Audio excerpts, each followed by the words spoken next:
Hello and welcome back, viewers. I'm Elizabeth Sani and you're watching Acchhi Khabar, powered by NIMCJ, established by the Visual Samvad Education Foundation.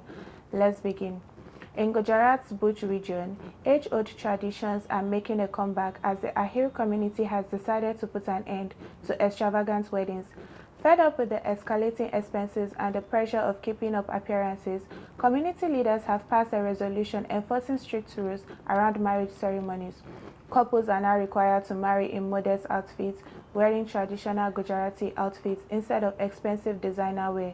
Gold purchases are capped at around 80 to 90 grams, and large-scale functions like sangeets, garba, and lavish pre-wedding shoots are banned altogether. These changes have dramatically reduced wedding costs from as high as 25 lakh rupees down to just 28,600 rupees for mass weddings. Leaders like Burabai Bata says the move is saving families from lifelong debt and preventing the need to sell land or property to fund weddings. The community hopes the saved money will instead go towards better futures like children's education, especially for girls.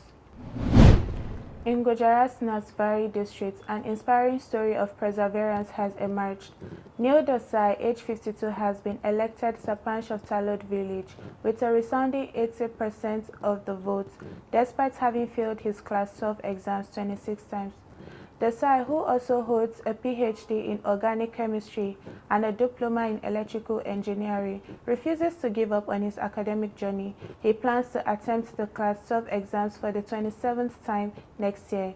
He shared that he initially failed in 1991, and though life and work got in the way, he never abandoned his studies entirely.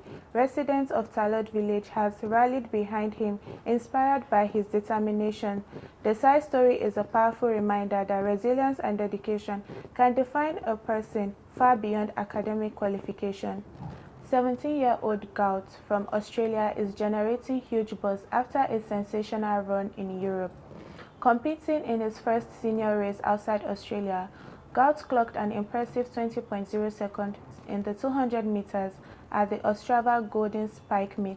He not only broke his own Australia record, but showcased a stunning finishing kick reminiscent of the legendary Usain Bolt. Born in Ipswich near Brisbane of South Sudanese parents, Gout first made headlines last year when he shattered a 56-year-old national record in Australia. Since then, he's been signed by Adidas and seen as one of the sport's brightest next-generation talents. Interestingly, his name Gout was originally Gout, but a spelling error during immigration documentation gave him a name often mistaken for the medical condition. Despite this, Gout embraces his identity and is determined to carve his own legacy on the track. In a positive forecast for farmers and the economy, the India Meteorological Department has announced that India is likely to receive above normal rainfall this July. Rainfall totals are predicted to exceed 106% of the long period average. Officials say such a good monsoon should improve crop yields, replenish reservoirs, and support economic growth in agricultural dependent regions. This comes as welcome news, particularly amid global concerns around food security and rising costs.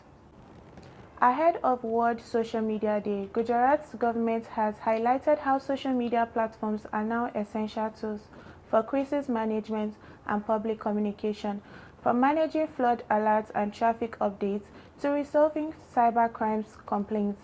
Platforms like GP Smash and CyberDust are transforming how authorities connect with citizens. Officials say this digital outreach is not only fast and reliable, but also fosters trust by making government communication more human and responsive, whether it's dealing with emergencies or running health and environmental awareness campaigns. Gujarat is setting an example in leveraging social media for governance.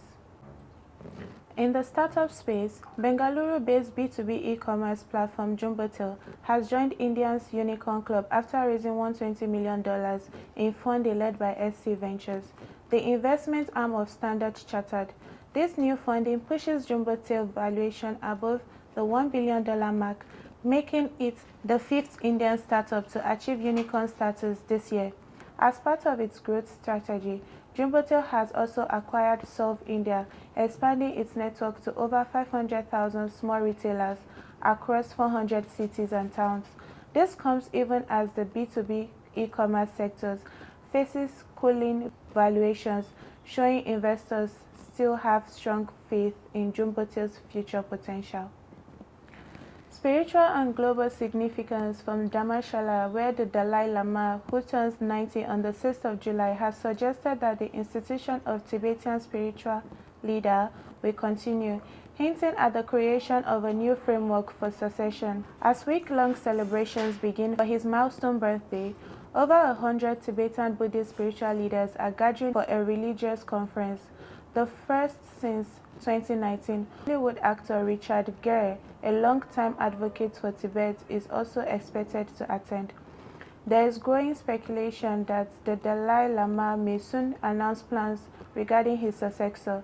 Traditionally, discussions on reincarnation don't happen while the incumbent is alive. The Dalai Lama has firmly stated that his successor will be born outside of China in the free world. Tibetan leaders in exile stress that it's crucial for the world to hear directly from the Dalai Lama, especially as China continues to criticize and vilify him. As celebrations continue, the world waits to hear what the revered spiritual leader will share on his 90th birthday, a moment that could shape the future of Tibetan Buddhism for generations to come. Until next time, I'm Elizabeth Sani, signing off from Acchhi Khabar.